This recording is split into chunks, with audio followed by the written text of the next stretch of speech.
Ok, Natalia, muchas gracias a la RIET por el espacio. Nosotros, pues básicamente tenemos la idea de que en este espacio abordemos todo lo relacionado con mitos y creencias en torno a los estudiantes con discapacidad. Sabemos que es una de los grandes retos que tenemos es cómo trabajar o manejar más bien un concepto común de la educación inclusiva desde los docentes, pero también desde las familias. Sabemos que transformar o alcanzar la educación inclusiva tiene que ver con tener una cultura inclusiva y para eso tenemos que estar coordinados tanto las familias como los docentes. Creo que este webinar nos va a servir para poder tener unos elementos comunes que sirven tanto en los dos escenarios para todos. Yo quiero, para empezar, contarles un poco qué es la Red Regional por la Educación Inclusiva.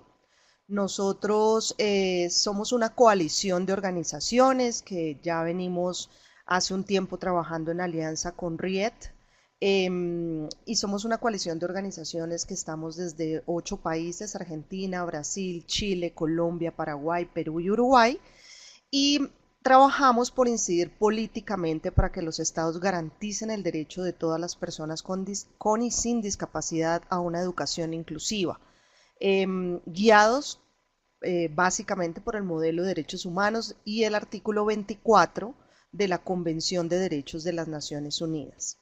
La REI pues, desarrolla estrategias y acciones para promover el diseño e implementación de políticas públicas de educación inclusiva mediante la producción y difusión de información. Nosotros tratamos de consultar a nuestros países, a las organizaciones miembros, para diseñar, aportar y contribuir con informes ante organismos internacionales de derechos humanos.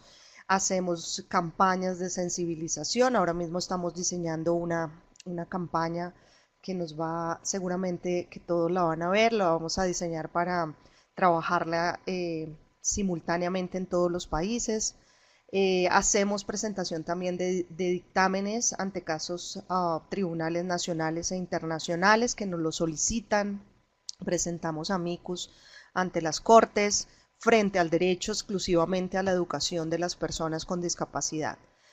Apoyamos medidas legislativas, realizamos webinarios de capacitación como este en el espacio que nos lo permite la RIET y hacemos también, establecemos alianzas con otras redes y organizaciones sociales que trabajan por la educación. Ahorita mismo estamos trabajando con la CLADE y con otras entidades, la Campaña Mundial por la Educación y bueno, varios otros organismos que nos conectamos no solamente a nivel nacional, en nuestros países también hay coaliciones que trabajan por la educación y ahí tratamos como de conectar todo el tema que nosotros promovemos del derecho a la educación para todos.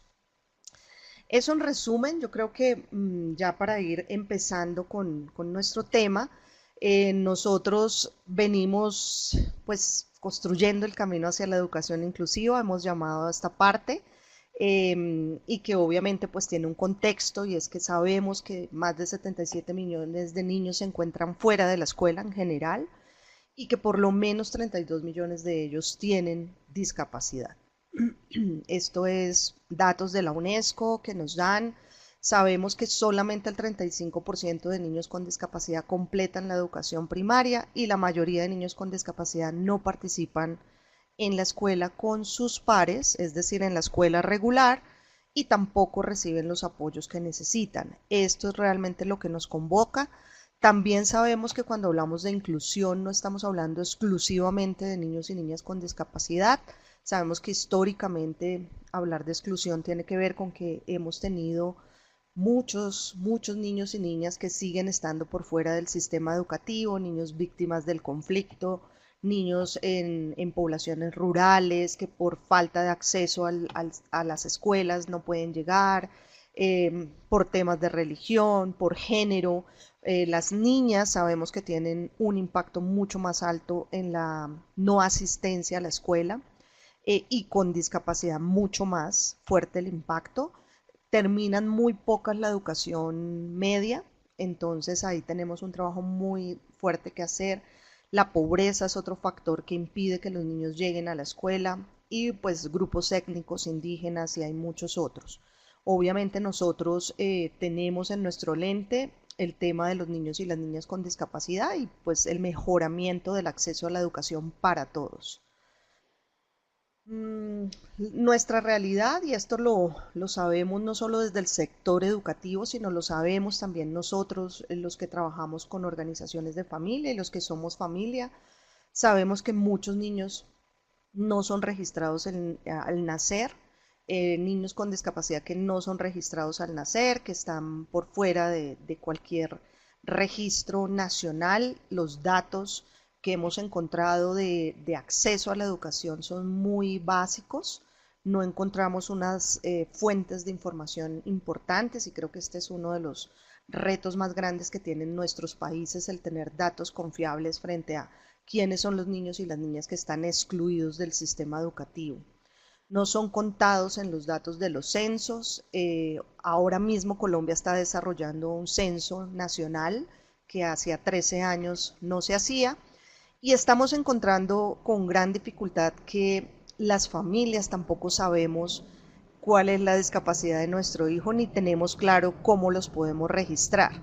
Entonces, no lo sabemos las familias, mucho menos los operadores de censo que llegan a las casas, aunque se ha dado instrucción, aunque se ha, digamos, planteado desde muchos escenarios cómo se debe hacer, creo que tampoco va a ser muy claro el tema del registro, pero pues tenemos grandes expectativas en este punto. Han sido víctimas de estigmas sociales, porque esto es cultural y escondidos por las familias, no son realmente culpa de las familias, yo creo que tiene que ver mucho con el contexto social en que se ha movido el tema de discapacidad y hoy lo vamos a ver acá. Han sido atendidos por sistemas educativos fuera de la escuela, es decir, de manera segregada. Los maestros dicen no saber cómo enseñarles, es una constante, y también las familias también piensan que los maestros no tienen la capacidad de enseñarle a sus hijos y ahora vamos a desarrollar un poco este punto. Las familias no pueden pagar los apoyos que requieren en el aula. Ese es otro de las realidades que tenemos.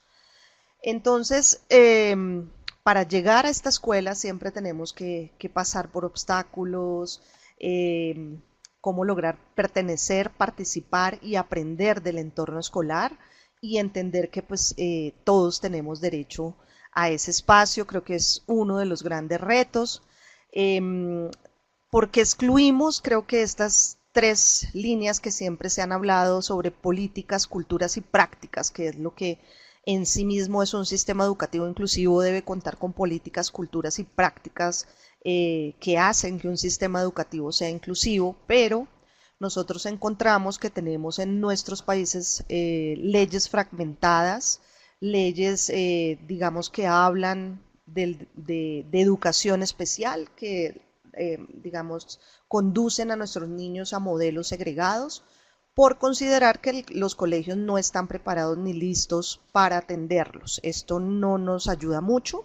En Colombia hemos dado grandes pasos, creo que tenemos una legislación muy completa y que estamos trabajando por no tener esta ruta hacia la educación especial.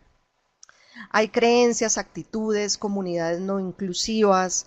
Esas creencias pasan por todo lo que a las familias les han dicho y nos han dicho alrededor de la educación de nuestros hijos, nos han dicho que no pueden aprender, nos han dicho que es mejor que estén en espacios donde puedan, digamos, no tener la exigencia de aprender, que es mejor que bailen, que canten, que hagan otras actividades, que cuando vamos a ver eso también se hace en la escuela y se trabaja en la escuela.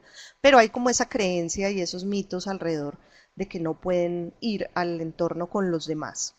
Y otra gran situación que se presenta es que las escuelas no están listas, que los maestros no están listos y creo que ahí en lo de estar listos vamos a ver muchas cosas en este espacio que tengo.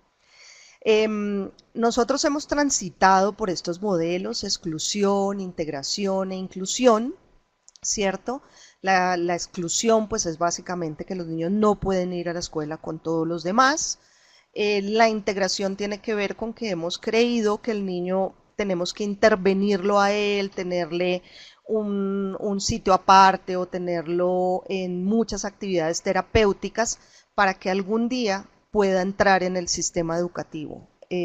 Este modelo de integración aún persiste muchísimo en nuestros países latinoamericanos. Las familias siguen pensando que su hijo, si va a muchas terapias, va a lograr ser más parecido o va a tener las mismas habilidades que los demás compañeros sin discapacidad, y creo que ahí tenemos grandes retos porque las familias entiendan que él tiene que funcionar y que es el sistema educativo el que tiene que transformarse y cambiar, y que es allí donde debemos dar los apoyos para que la persona pueda ser valorada y respetada de la forma como él es.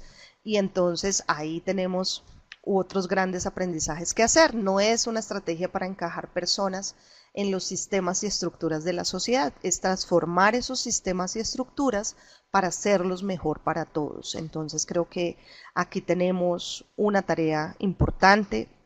La inclusión busca la presencia, la participación y el éxito de todos los estudiantes. Nosotros creemos que si un chico le hacemos los ajustes pertinentes, los ajustes de acuerdo a sus posibilidades de aprender en el marco del mismo currículo, él va a poder funcionar y va a tener que ser exitoso. Si ese niño falla, si ese niño no funciona, tiene que ver con que estamos haciendo mal los apoyos, los ajustes, y creo que ahí tenemos que revisar muy bien cada uno de los procesos. Yo creo que los niños tienen derecho a esa participación efectiva, a que se les valore lo que están haciendo, y esto lo tiene que entender también la familia, porque las familias muchas veces sienten que su hijo tiene que ir al mismo ritmo de los demás, tiene que estar haciendo las mismas tareas, tiene que estar haciendo como las mismas cosas que los otros chicos. Entonces creo que ahí nos toca llegar a un punto común y poder entender cada una lo que significa la educación inclusiva para nuestros hijos.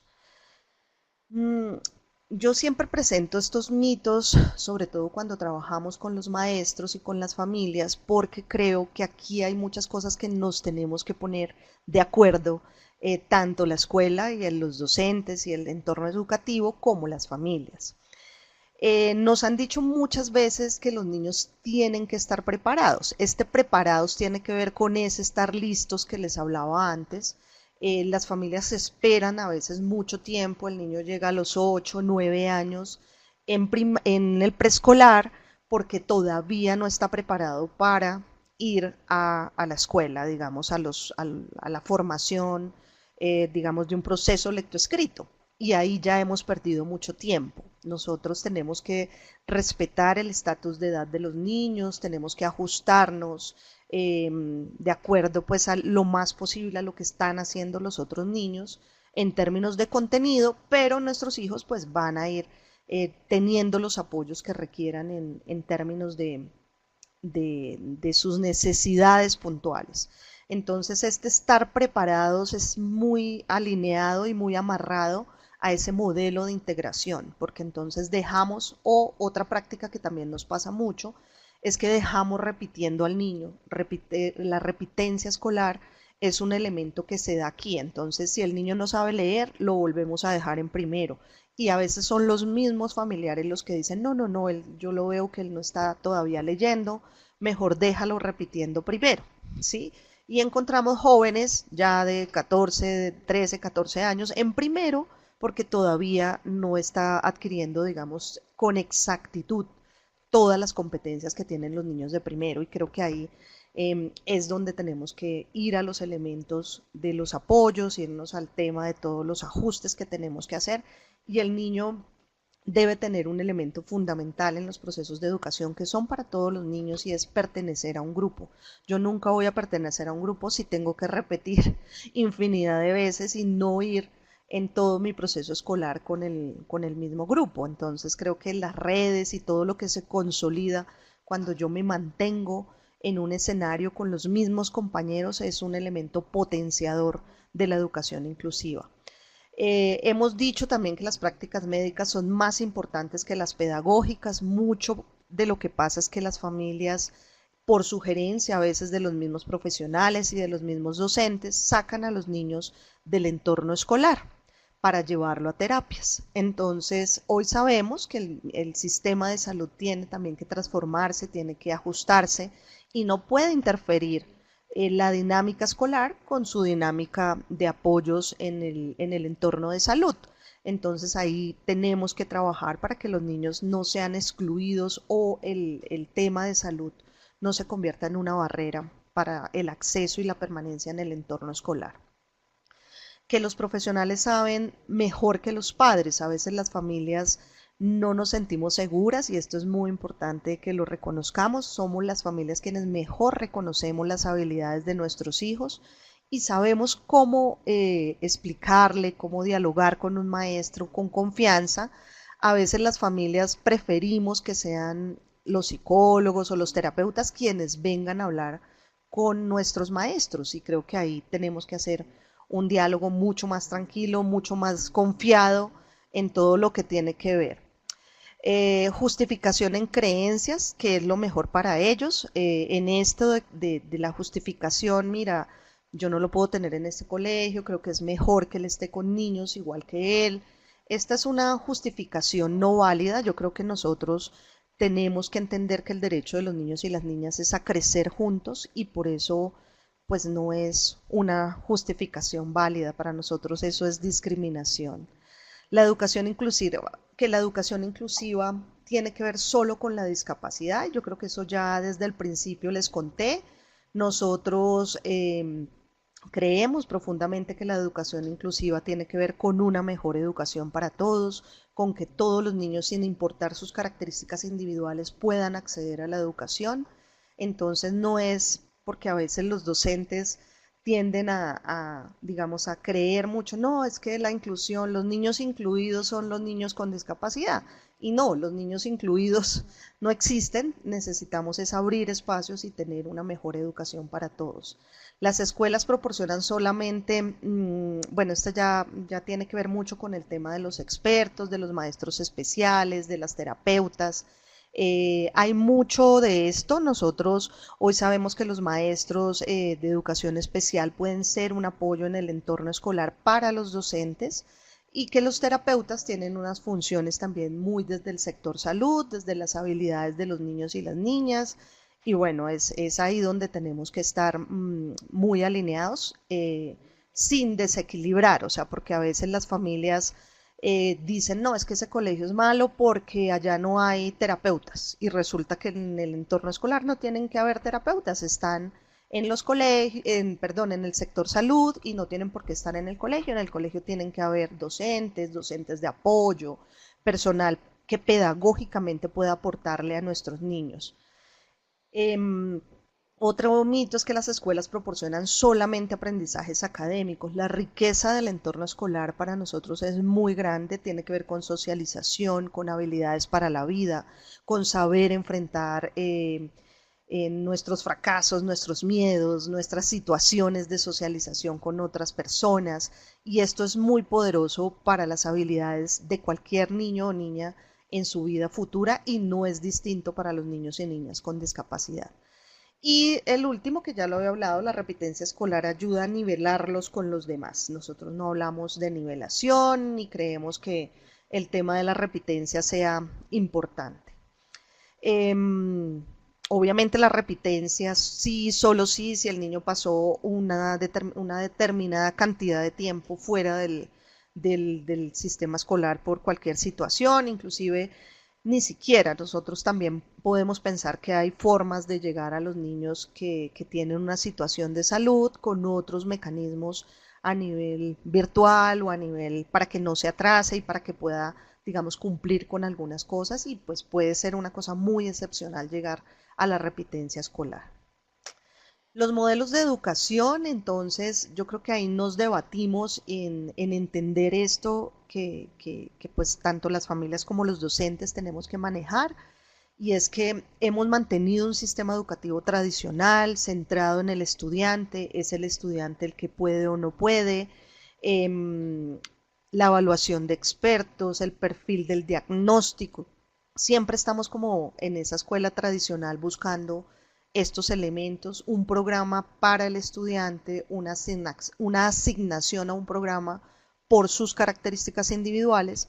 Y cuando hablamos de un modelo inclusivo, estamos hablando de que estamos no centrados en el estudiante, sino en el aula a la que él va a pertenecer, cómo vamos a manejar ese entorno del aula, qué apoyos le vamos a dar en el aula, si es un niño que requiere, digamos, tener unos tiempos más cortos de atención, pues vamos a hacer ajustes en su forma de trabajar en la didáctica de aula, ¿cierto? Eh, Hacemos una consulta en colaboración, no es lo que diga el experto, sino que los maestros tienen su opinión, las familias tenemos nuestra opinión, y los profesionales de la salud dan su opinión y en colaboración construimos cuáles deben ser los ajustes que requiera el niño frente a las barreras que pueda estar enfrentando en el entorno escolar. El aula y las necesidades de instrucción versus el perfil diagnóstico. Nosotros muchas veces nos hemos quedado en que tráeme el diagnóstico, dime qué dice tu médico y cuando eso llega no sabemos qué hacer en el aula. Entonces aquí nos tenemos que centrar en una escuela inclusiva en el aula, en las necesidades pertinentes a cómo él mejor aprende. Si es un niño que le cuesta mucho escribir, pues tendremos que hacer ajustes en la didáctica de cómo él aprende y no le vamos a poner a hacer muchas cosas que tengan que ver con escribir, sino más con imágenes y hacer los ajustes que tengan que ver de acuerdo a sus necesidades. Entonces lo que se va transformando en esta escuela inclusiva es el entorno, el aula, los apoyos y el tipo de actividades que el niño realiza. Estrategias para el maestro, también esto es muy importante. Nosotros no en la escuela tradicional nos centrábamos en qué era lo que necesitaba el estudiante puntualmente, digamos en términos mucho más académicos. Y aquí nos estamos centrando en el maestro, en cómo el maestro puede hacer mejor su clase, cómo puede tener estrategias y alternativas para ese desarrollo de la clase con el estudiante que requiera algún ajuste. Aulas que responden y son flexibles, entonces no es un currículo fijo, sino que podemos tener el concepto de flexibilidad y de cómo podemos ajustar mejor el currículo. Esto es muy importante saberlo, saber y tener la conciencia desde las familias al tipo de escuela que vamos a aspirar para que lleguen nuestros hijos. Entonces hay unos elementos que tiene una inclusión exitosa, una política y un liderazgo que tiene que ser desde nuestros ministerios de educación, obviamente pasando por el rector del colegio y de nuestro sistema educativo, liderazgo de los docentes, o sea, liderazgo de toda la comunidad educativa, equipos de apoyo debemos contar, estrategias de enseñanza para abordar necesidades diversas y las familias como socios. Nosotros acá claramente sabemos que las familias deben ser un elemento constructor de todos estos procesos, siempre aportando, siempre construyendo, y para eso tenemos que lograr que las familias no se sientan atacadas, no se sientan miedosas de poder contribuir en todo este escenario de la educación inclusiva. Las ventajas, pues voy a ir rápido por esto. Nosotros creemos, como ustedes se pueden dar cuenta, profundamente en este escenario de las escuelas inclusivas. Tenemos que darle toda la importancia al valor de la diversidad que se muestre en la cultura escolar. A veces en conversaciones con nuestras familias sentimos que ellas tienen temor, tienen miedo de que sus hijos los vean, se burlen de ellos, no los reconozcan ni los valoren como son. Entonces creo que ahí tenemos que trabajar mucho con las familias, plan de estudios diseñados con las necesidades de todos los estudiantes en mente, modelos y estrategias de enseñanza basados en los principios cooperativos, personal comprometido con la interacción y colaboración para resolver problemas. Nosotros en este punto es muy claro entender que tenemos que trabajar juntos, trabajar en equipo, trabajar en equipos colaborativos para resolver las situaciones que puedan considerarse barreras o problemas dentro de la dinámica escolar con alguno de los estudiantes. Las amistades se facilitan intencionadamente. Creemos que se desarrolla los niños en un entorno natural, crecen juntos y aprenden a vivir. Hay áreas de apoyo naturales para los estudiantes con discapacidad. En esto de apoyos naturales es, pues, quién me va a acompañar a salir del salón, que no tiene que ser hasta que no venga una persona especializada en empujar la silla.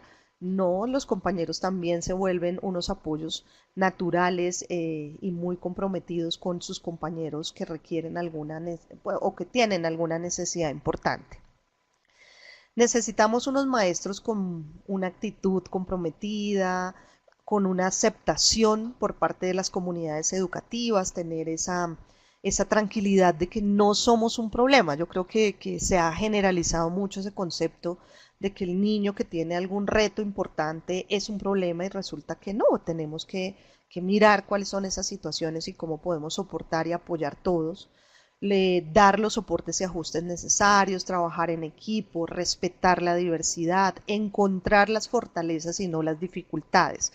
Yo creo que en este punto nosotros los maestros tenemos un gran reto y es poder lograr ver esas fortalezas primero que las dificultades. A veces desde nuestras formaciones pedagógicas nos han enseñado a saber qué es lo que el niño no puede hacer, a poner la nota en rojo, hoy no hizo, y no nos han enseñado mucho a encontrar todas esas fortalezas, pero sobre todo no solo encontrarlas, sino a trabajar con ellas. Y esto también es muy importante para las familias. A veces las familias cuando llegan al entorno escolar lo que hacen es hacer un listado de todas las cosas que su hijo no puede hacer, en vez de contar cuáles son todas esas grandes fortalezas que sí tienen. Reconocer la individualidad de las personas y de cada familia, porque no todas las familias tenemos las mismas dinámicas, estamos en un mundo diverso y mucha creatividad, por supuesto. Y de nuestros estudiantes queremos entender el valor de los compañeros. Yo creo que eso es muy importante que las familias lo entendamos como ese otro, y no solamente es el hecho de que se esté con mi hijo con discapacidad, sino el hecho de que esa persona va a crecer y el día de mañana va a decir, sí, yo estudié con una persona así, esa persona lograba aprender, lograba hacer esto, yo la podía apoyar en esto y lo otro, y eso construye planes de vida, construye unos ejercicios y un capital social, como dice acá, que para nosotros es clave, el valor total de las relaciones, la confianza y la seguridad.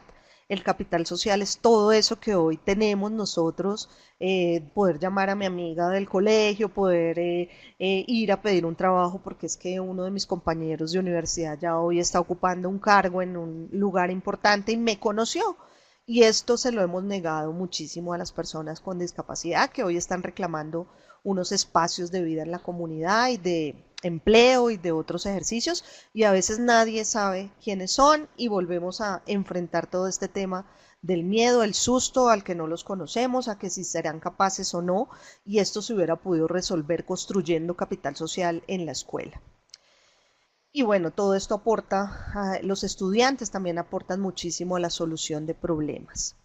Entonces, todo esto es para que las familias también entendamos el valor de esa escuela. A veces las mismas familias nos quedamos en que no es posible, en que esto no va a poder ser, y creo que perdemos de vista toda esta construcción hacia el futuro, que tenemos que pensar no solo en el hoy, sino en todo lo que viene mañana para nuestros hijos. Yo dejo hasta aquí para que pase Liliana y pues nada, muchísimas gracias a todos por oírme. Muchas gracias, Mónica, por esta presentación tan valuable. Me gustaría ahora invitar a Liliana. Liliana, si puedes, por favor, prender tu cámara y tu micrófono. Las quería retomar, decía, desde donde lo dejó Mónica, porque la idea es que las familias somos compañeras de ruta en el camino hacia la educación inclusiva. No somos únicamente usuarias de un servicio de educación, sino que también somos parte de la construcción de esta educación inclusiva. Listo. Liliana, el sonido está muy bajito aún. ¿Se podrías hablar más alto o llegar más cerquita de tu micrófono, por favor? Ya tengo el micro en la boca. Ahora está perfecto. Ok, nosotros como familia, si yo soy mamá de un joven que tiene ya 29 años con síndrome Down, sabemos que no es fácil la inclusión no únicamente en la escuela, sino en nuestras propias familias. Desde que nos dicen que nuestro hijo es diferente, empezamos un andar eh, que no es sencillo, ¿no? Para empezar, la aceptación de este bebé que es diferente al cual nosotros esperábamos. Y siguen los médicos muchas veces diciéndonos cosas que no alientan a pensar que lo que tenemos en nuestros brazos es una criatura como cualquier otra, que necesita afecto, que necesita educación, que necesita servicios de salud y que va a poder lograr todo aquello que sus capacidades y las oportunidades que tenga para poder lograr los sueños que querrá tanto él o ella como nosotros como mamá y papá. Sabemos que no es suficiente con la matrícula. Es importante el acceso a la escuela, que en muchos lugares, en el Perú mismo, hay todavía cerca de 90,000 niños y niñas con discapacidad que permanecen en sus casas. No basta la matrícula, siendo importante, hay que estar dentro de la escuela, pero una vez dentro de la escuela es importante aprender.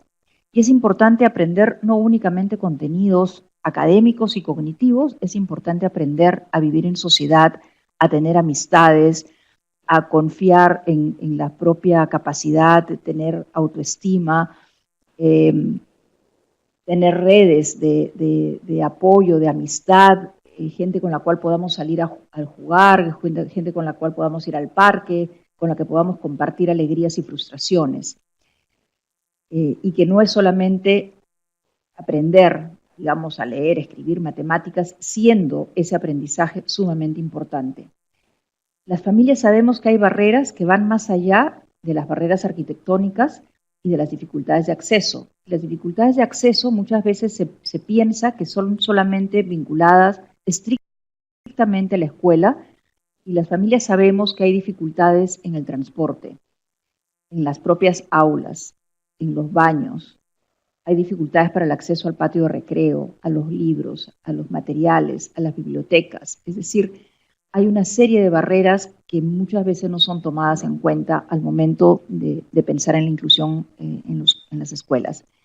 Y sabemos también que el aprendizaje requiere constancia, perseverancia, creatividad y muchísimo amor y confianza en la capacidad del otro.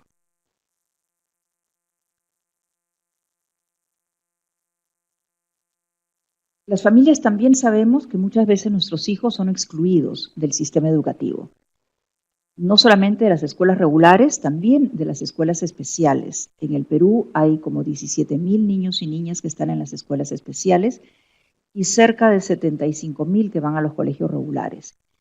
Y sabemos que están excluidos porque son víctimas de prejuicios, de la idea de que no pueden. ¿Están diciendo que se sigue oyendo muy bajito? Sí, aún está un poco bajo. Si puedes hablar más alto y más cerquita del micrófono sería súper, perdón. Ya. Que son víctimas de prejuicios, de ideas preconcebidas acerca de sus limitaciones para el aprendizaje, que el transporte para llegar a la escuela es muchas veces inaccesible y en áreas rurales es mucho más difícil aún llegar a las escuelas, que hay una demanda de apoyos y una demanda incluso de maestro sombra, que no existen metas claras de resultados, de indicadores, de logros, que no se sabe bien qué es lo que se quiere alcanzar con la educación de los niños en la escuela, que no hay evaluaciones adaptadas o modificadas, que se pretende, que se espera que los niños puedan responder exactamente a las mismas, digamos, contenidos curriculares y a las mismas maneras de evaluar que los demás niños están teniendo. Y muchas veces también pueden estar en el aula, pero cuando se trata de ir a los paseos escolares, cuando se trata de participar en actividades artísticas, deportivas, son excluidos también. La realidad para muchísimas familias es que el diagnóstico de nuestros hijos los precede, ¿no? Se requiere un certificado de discapacidad, una certificación de qué es lo que le ocurre al niño, y esto muchas veces limita las expectativas que puedan tener tanto las familias como los docentes. Muchas veces se espera que las familias paguen los apoyos, mencionaba los maestros sombra, es decir, aquellos maestros, o muchas veces son simplemente nanas, que en las escuelas buscan que las familias lleven a la escuela junto a sus niños porque dicen que no tienen tiempo ni capacidades para atenderlos, ¿no? Y no siempre las familias pueden pagar estos apoyos, y no siempre los apoyos desde el sistema público están son suficientes en cantidad y en capacidad para poder atender a las escuelas que tienen estudiantes con algún tipo de discapacidad. La expectativa sobre su aprendizaje es baja y muchas veces te dicen, bueno, no sabe leer y escribir, no va a aprender, es muy lento, y lo atribuyen, por ejemplo, al síndrome Down, siendo que muchas veces lo que pudiéramos hacer es cambiar de prácticas, de didácticas, de maneras de enseñar en el aula. La realidad es que no se trabaja sobre retos y logros, muchas veces se trabaja con contenidos que están como disminuidos, adaptados a lo que creemos que es la capacidad de los niños y niñas.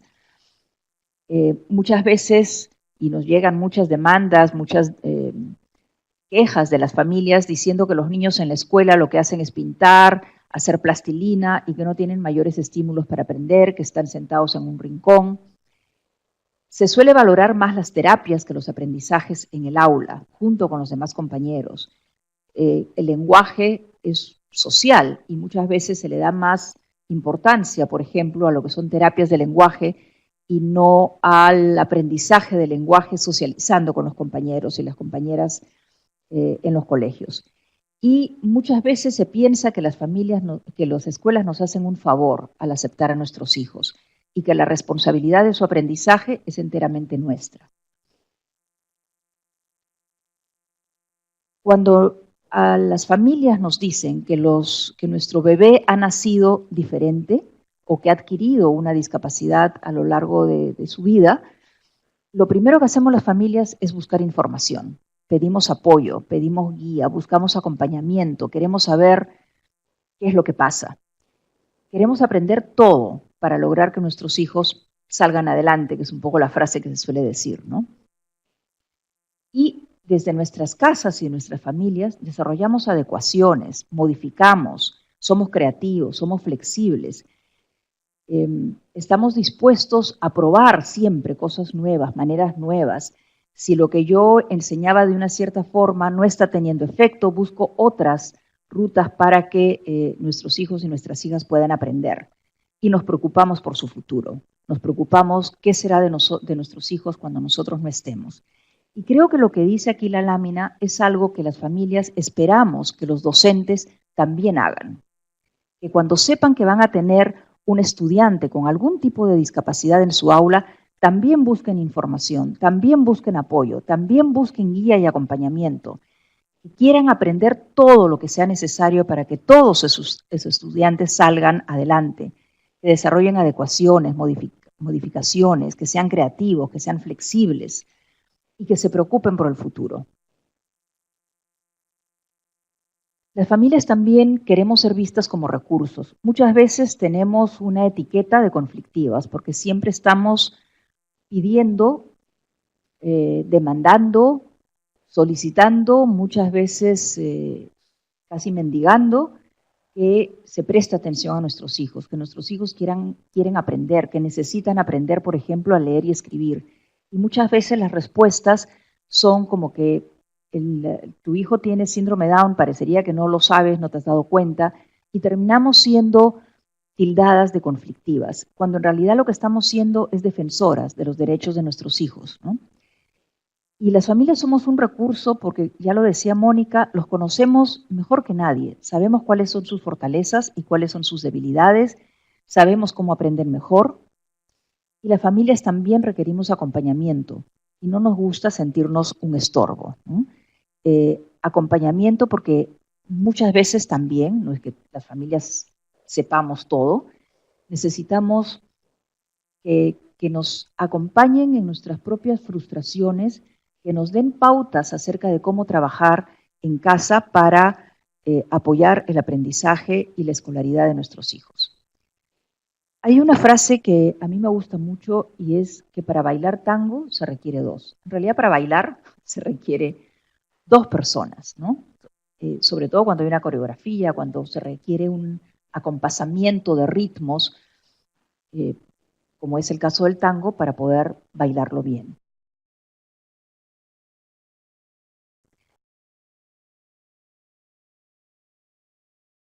Se necesita dos personas que se conozcan.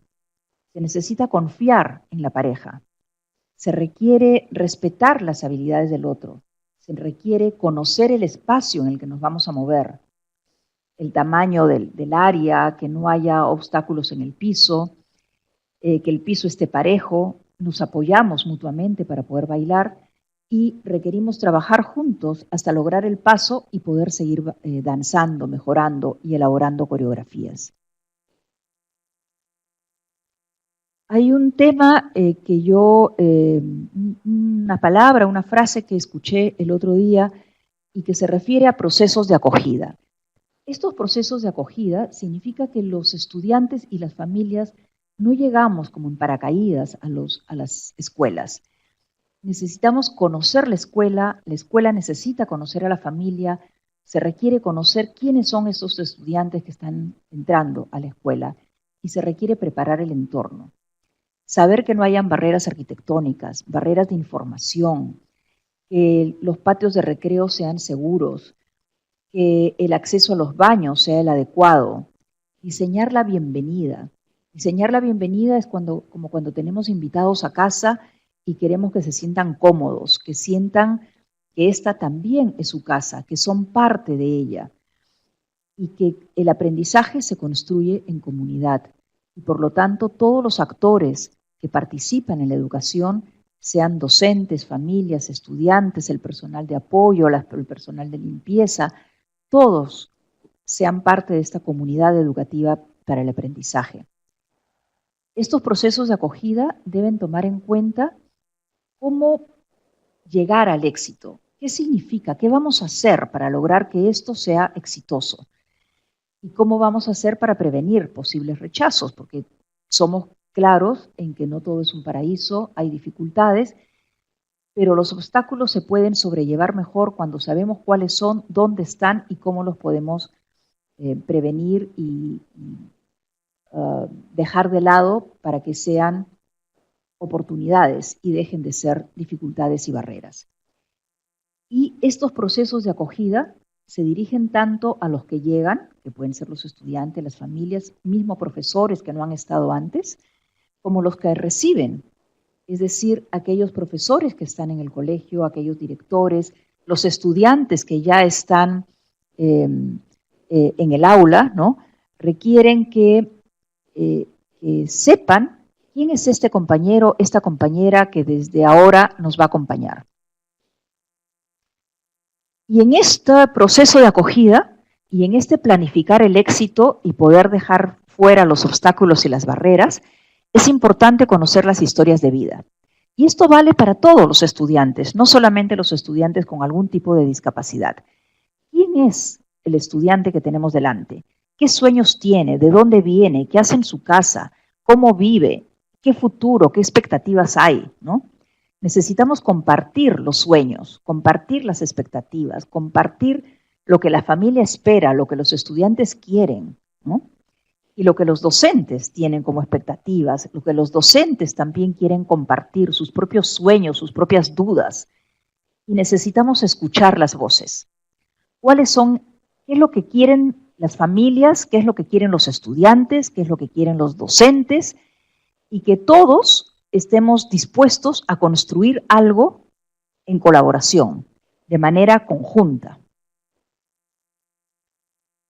Y en vez de ver la discapacidad como protagonista, como lo resaltante de los estudiantes que tenemos en el aula, podamos ver la capacidad, las potencialidades, las oportunidades, qué es lo que estos estudiantes que tenemos en el aula brindan, qué los hace únicos. Y necesitamos también saber qué pasa con nuestros estudiantes antes de llegar a la escuela, qué hacían antes de venir a la escuela, a dónde han ido, qué estímulos han recibido.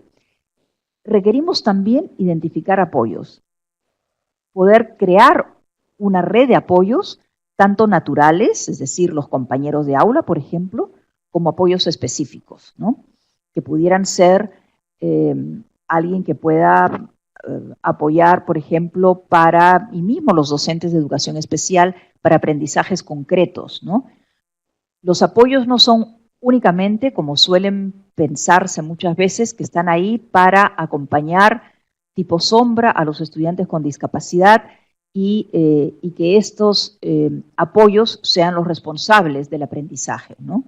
Son apoyos, pero la responsabilidad es del docente del aula. Y necesitamos poder comprender y aceptar que todos somos diferentes, que todos aprendemos diferente, que tenemos un ritmo distinto, que no hay nadie que sea ni mejor ni peor que el otro, que cada quien tiene habilidades propias y que somos únicos. Y creo que esto es muy importante tanto para las familias, reconocerlo y saberlo, como para los docentes. Muchas veces se pretende que los estudiantes sean como que todos iguales y todos aprendan igual y yo voy a enseñar de la misma manera para todos. Y eso no es verdad, eso es una utopía, eso es no sé, es un buen deseo, pero no es la realidad. También es importante entender que los aprendizajes deben ser vistos como proyectos de vida. Los contenidos curriculares son importantes. Es importante que se sepa leer, se sepa escribir, así sea lectura funcional, pero no es lo único importante. Y esto vale, insisto, para todos los estudiantes. La pregunta, ¿para qué van a la escuela? No es por qué, es para qué. No solamente qué es lo que van a aprender, ¿para qué van a aprender? Y cada vez más es importante en sociedades tan informatizadas como son las actuales, es importante que los estudiantes sepamos aprender, sepamos resolver problemas, tanto ecuaciones de álgebra como resolver el vuelto que me van a dar si voy a comprar. Necesitamos construir redes de apoyo. Lo decía Mónica, los compañeros que nosotros tenemos en la escuela, en la universidad, son aquellos compañeros que luego van a decir, sí, yo la conozco, yo estudié con ella es buena en tal cosa, hay que darle una oportunidad. También es importante, como parte de los proyectos de vida y de los aprendizajes, construir círculos de amigos. Y la amistad es una de las grandes dificultades que tienen nuestros hijos con algún tipo de discapacidad. Estos lazos de amistad que se forjan en la escuela requieren un acompañamiento, no se dan solos. Se requiere poder trabajar en fortalecer amistades, que son las que van a acompañar luego en este proyecto de vida, y poder entender que los aprendizajes se dan desde la colaboración y desde la reflexión. Tenemos que poder pensar lo que hacemos en el aula, qué es lo que hacemos como docentes, qué es lo que hacemos como familias, para poder apoyar que el aprendizaje sea una realidad, y no que muchas veces, también hay que decirlo, las familias pensamos que ya está en la escuela y el aprendizaje es únicamente responsabilidad de los docentes. Necesitamos poder distinguir entre pedagogía, ¿para qué educo?, y didáctica, que es cómo educo. Y en este ¿para qué educo? Creo que necesitamos pensar en la construcción digo en el sentido de contribuir a la existencia de ciudadanos y ciudadanas responsables con la sociedad, dispuestas a colaborar para hacer de esta una sociedad más justa, ¿no? Y el cómo educo está, si se quiere, vinculada, está supeditada al para qué educo. Y me parece una diferencia sustancial porque muchas veces, tanto las familias como los docentes, nos enfocamos en el cómo y a veces dejamos de lado el para qué. ¿Qué es lo que quiero que aprenda y para qué? ¿Cómo lo va a utilizar? La educación inclusiva debe ser visto como un proceso, no como un punto de llegada. Muchas veces escuchamos decir, ese es un estudiante inclusivo. Y está mal, no es la mejor manera de referirse a los estudiantes que están en las escuelas. Es la educación la inclusiva, es la escuela la inclusiva, no es el estudiante. También quisiera poder decir que la educación inclusiva es un proceso, ya lo hemos dicho, es una práctica, es transformativa y es gratificante. Busca una transformación de culturas, de prácticas, de políticas. En última instancia busca la transformación del sistema educativo. Y la educación inclusiva implica un compromiso de docentes, de estudiantes, con y sin discapacidad, de familias. Implica colaboración, flexibilidad, liderazgo. Implica poder enseñar teniendo en cuenta un concepto que será motivo de otro webinar de diseño universal. ¿Cómo enseño de tal manera que todos mis estudiantes aprendan, no únicamente aquellos sin discapacidad aparente, ¿no? Requiere la construcción de una red de apoyos para todos, para los estudiantes, para los docentes, para las familias. Requiere confianza en las capacidades de todos y de todas. Requiere presupuesto, requiere planificación y requiere algo que a veces no está tan claro cuando se habla de educación para estudiantes con discapacidad. Se requiere rendición de cuentas. Es decir, si así como los estudiantes sin discapacidad tienen exámenes, tienen notas, tienen certificaciones y los padres sabemos lo que van a aprender en cada año escolar, lo mismo tiene que pasar para los estudiantes sin discapacidad. Tiene que haber una rendición de cuentas, tiene que haber una educación de puertas abiertas donde todos los actores involucrados en la comunidad educativa nos podamos sentir en la confianza de que podemos compartir, que podamos expresar nuestras inquietudes y que vamos a ser escuchados. Y esto vale tanto para las familias, para los docentes y para los verdaderos protagonistas de todo esto que estamos llamando educación inclusiva, que son los estudiantes. En esta oportunidad estamos hablando de los estudiantes con discapacidad, pero no podemos dejar de lado que la educación inclusiva se refiere a la educación para todos y todas y cómo potenciamos las capacidades de todas y cómo brindamos oportunidades y derribamos barreras y obstáculos para que este aprender juntos implique también vivir juntos y que aprendamos juntos porque es la mejor manera de construir una sociedad verdaderamente justa en la cual todos podamos ejercer. Muchas gracias a Liliana, muchas gracias a Mónica también. Esto que es un tema tan pertinente, tan importante y gracias por presentar distintas actuaciones que se pueden hacer, los obstáculos que hacer hacia adelante.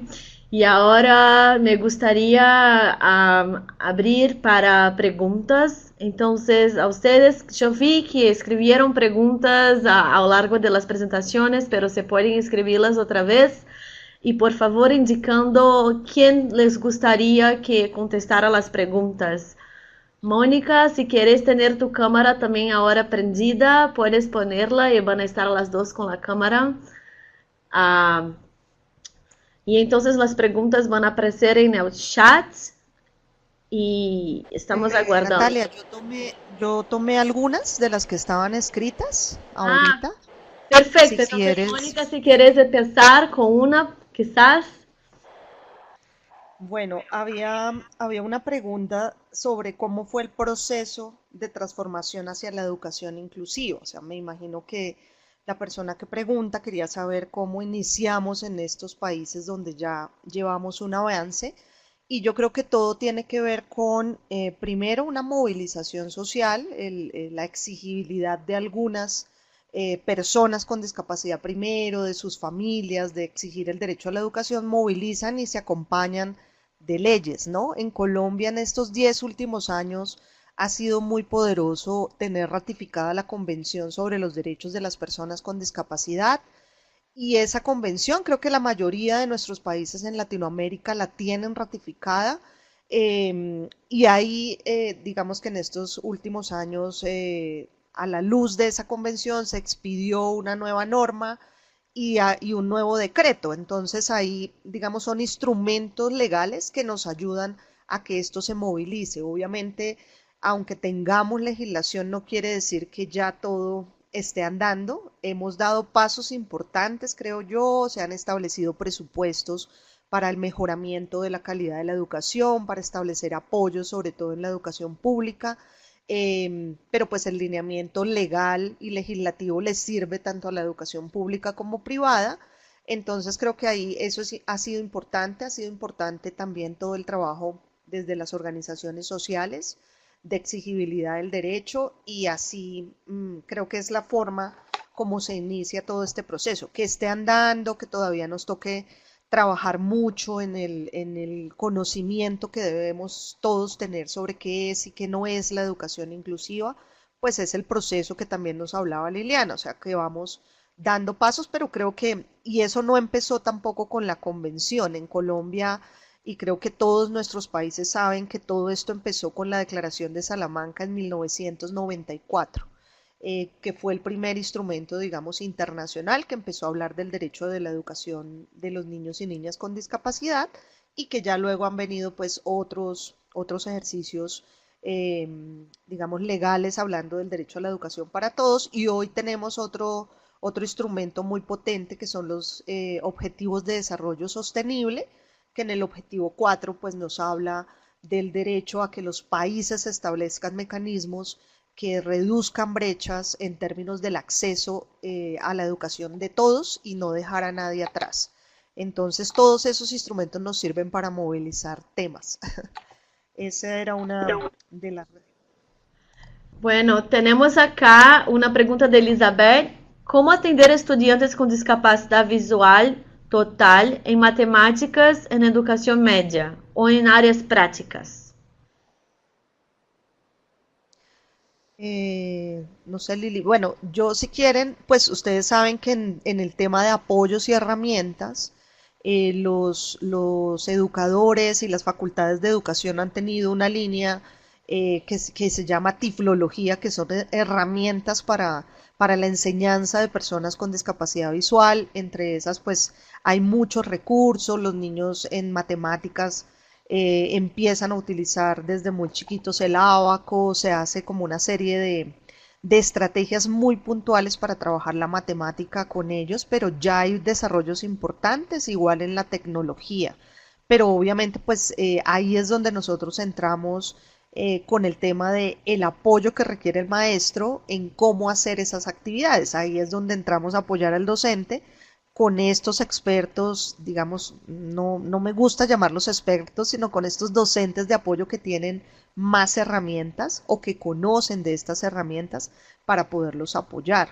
Incluso aquí en Colombia conocimos un profe de matemáticas que se ganó un premio, y él había hecho unos elementos en madera y con unas pijas y unos cauchos para enseñarles todos los conceptos geométricos a personas ciegas.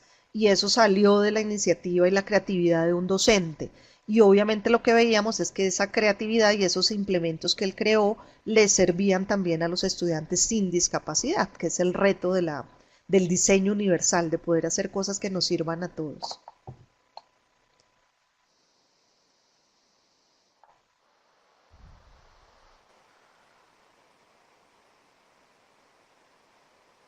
Sí, y lo otro creo que es importante poder, cuando hablábamos de redes de apoyo y de que la educación es un proceso de colaboración, la educación inclusiva no significa que los docentes de educación especial vayan a desaparecer, significa que son parte de la red de apoyo para los docentes de aula. y de hecho los estudiantes con ceguera son los que históricamente han recibido una mejor educación. Si uno va, por ejemplo, a las universidades, encuentra estudiantes universitarios que tienen discapacidad visual y han podido recibir la educación que requerían. Entonces, creo que también se trata de poder buscar los recursos que existen. En el Perú, por ejemplo, hay centros de recursos desde el Ministerio de Educación para poder apoyar a los profesores, ¿no? No se trata de que todo el mundo tiene que saber todo. Así como si yo soy profesora de historia y no me pueden decir, mira, ándate a enseñar vóley, porque no voy a ser capaz de hacerlo, o métete a enseñar a la clase de música a tocar el tambor, porque tampoco sé cómo hacerlo. Hay especialidades, ¿no es cierto? Y creo que es importante saber que en esta colaboración todos somos los que tenemos que participar. Ahora, hay una pregunta acá, ¿cómo se puede favorecer el acceso cuando existe resistencia por parte de las familias? Sí, es algo que escuchamos mucho de ambos lados. En el Ministerio de Educación en el Perú, muchas veces he escuchado que las familias son resistentes a llevar a sus hijos al colegio. Y también escuchamos muchísimo más de parte de las familias decir, tocamos las puertas y no los reciben. O hay familias que efectivamente tienen temor de que les hagan daño, de que se caigan, de que abusen, ¿no? No se sienten seguras de llevar a sus hijos a escuelas donde piensan o saben que no se dan las seguridades que ellos quisieran. También el transporte es una dificultad grande, inmensa. Si la escuela está lejos de casa, y eso es algo que no hemos mencionado hoy día, pero una de las razones de la educación inclusiva, y al hablar de escuelas inclusivas, es de que los niños pueden ir, tienen derecho a ir a la escuela más cercana a sus casas. Y no como ocurre muchas veces que tienen que cruzarse la ciudad, sea para encontrar una escuela especial o para buscar un colegio regular que los acepte. Entonces, no es únicamente poner el peso de la problemática, de que todavía hay... También creo que las familias necesitan escuchar que es posible, ¿no? A veces lo que decía Lili, el tema de la desconfianza, también siento que hay una barrera muy grande en las instituciones que prestan servicios segregados. Entonces más o menos las convencen, les dicen, mira, eso es terrible, los profesores no están preparados, los colegios no están listos, te van a maltratar el niño donde mejor puede estar es en este espacio. Pero a veces, digamos que uno pensaría y sintiera y quisiera saber que lo hacen de buena fe, pero también a veces hay unos intereses económicos, de eso han vivido toda la vida y no se imaginan ni dimensionan la vida de estas instituciones segregadas de otra forma. Entonces creo que ahí también tenemos esa gran tensión entre las instituciones que prestan estos servicios, la información que le dan a las familias y de otro lado pues nosotras las organizaciones que trabajamos desde otro enfoque más direccionado a la inclusión, que a veces tenemos que recurrir a muchos recursos mostrándoles ejemplos valiosos de cómo sus hijos van a estar mejor en una escuela inclusiva. Sobre todo, como yo les decía en mi parte, reforzando mucho lo que va a pasar en su vida futura, el capital social, y a veces esos elementos ayudan a que la familia reaccione y pueda entender mejor el ejercicio, pero no es fácil, de acuerdo que las familias están ahí entre esas tensiones de los que le están diciendo que es mejor esto y que es mejor lo otro.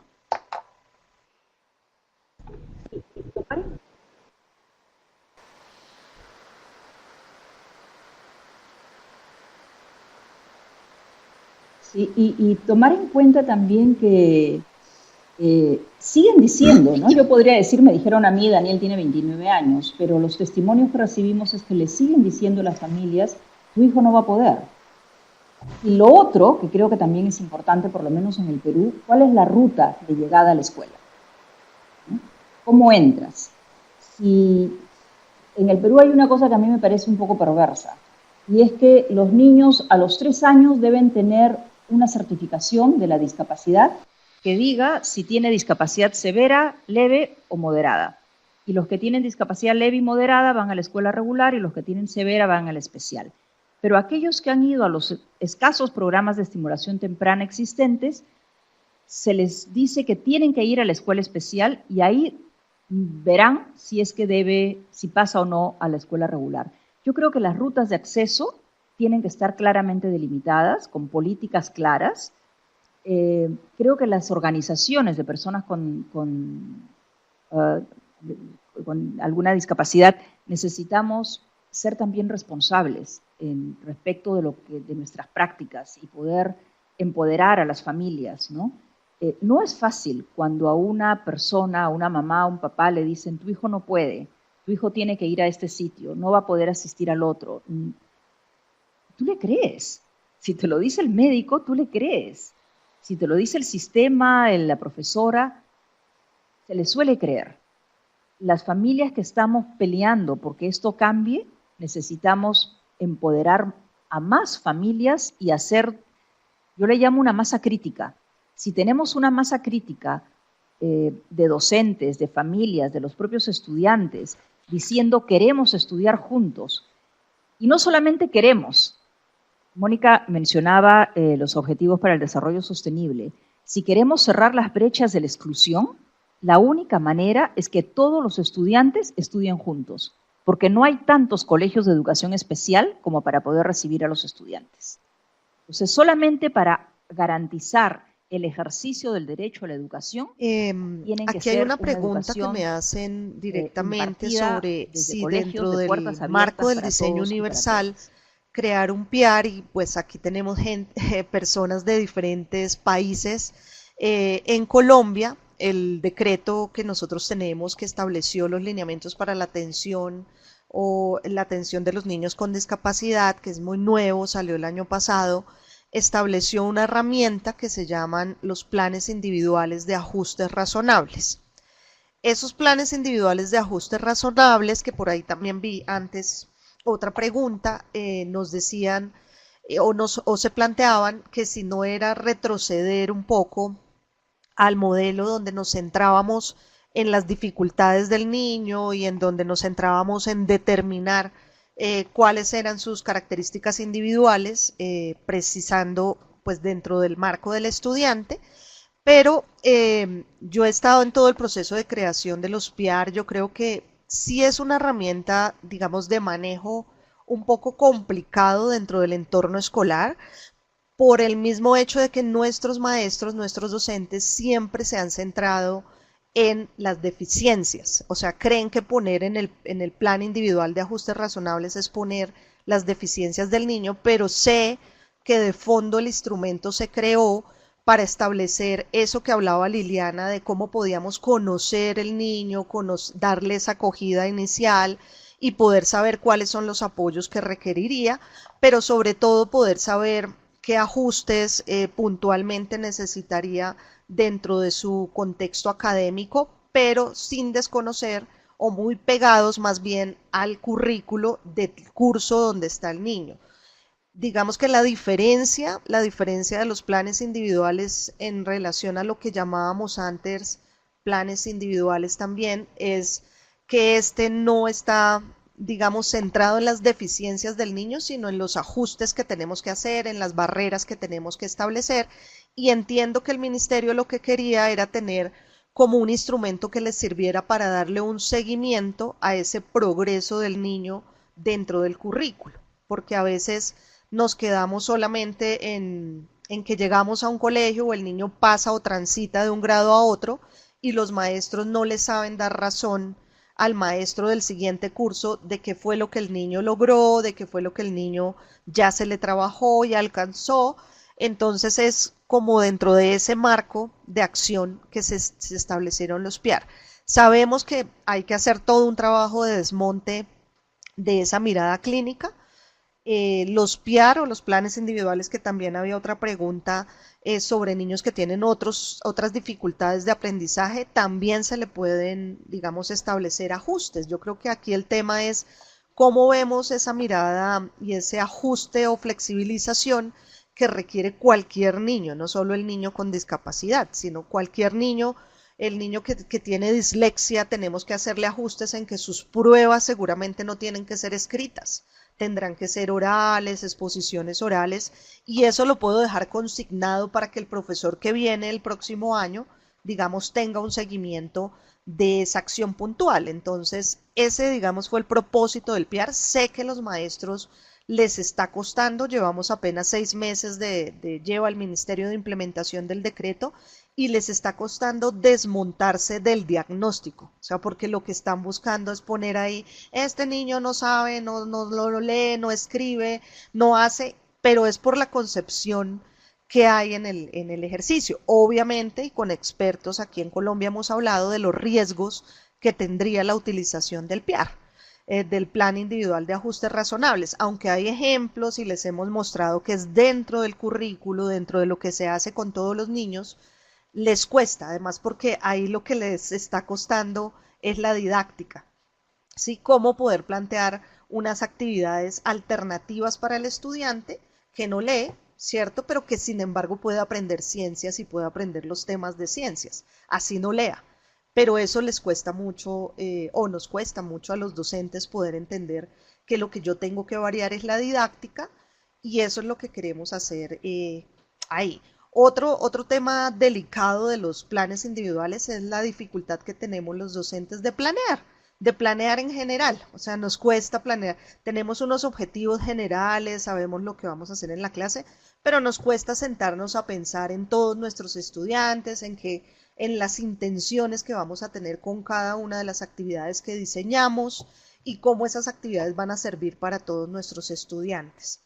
Entonces, pero bueno, igual el plan está un poco el ministerio muy abierto a ver cómo va y cómo se apoya y cómo se da asistencia técnica para la implementación de estos instrumentos.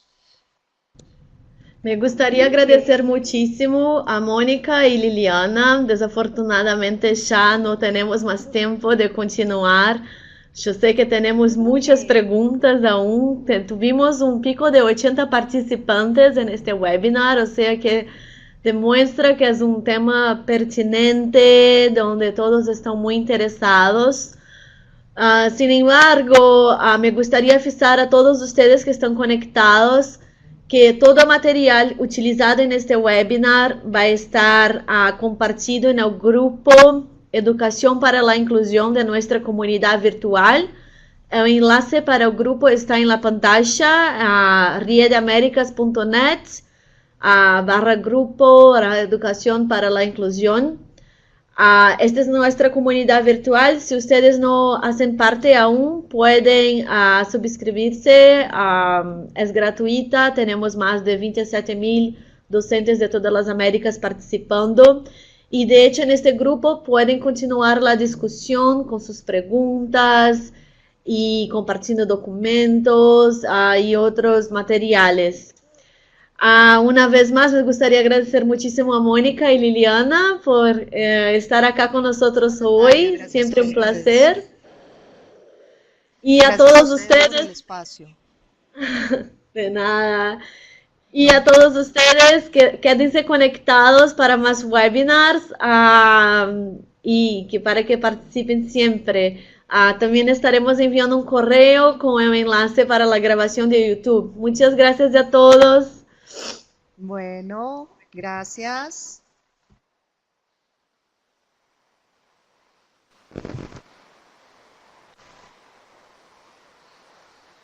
Bueno, muchas gracias. Sí, efectivamente es un... Yo quisiera que se quedaran al final con la idea de que la educación inclusiva es un proceso. No es que ya lo tengo construido, ya está en mi mano y todos vamos a ser parte de esto, docentes, familias, estudiantes. Gracias. Mientras querramos que todos aprendan, yo creo que es posible. Todo se puede.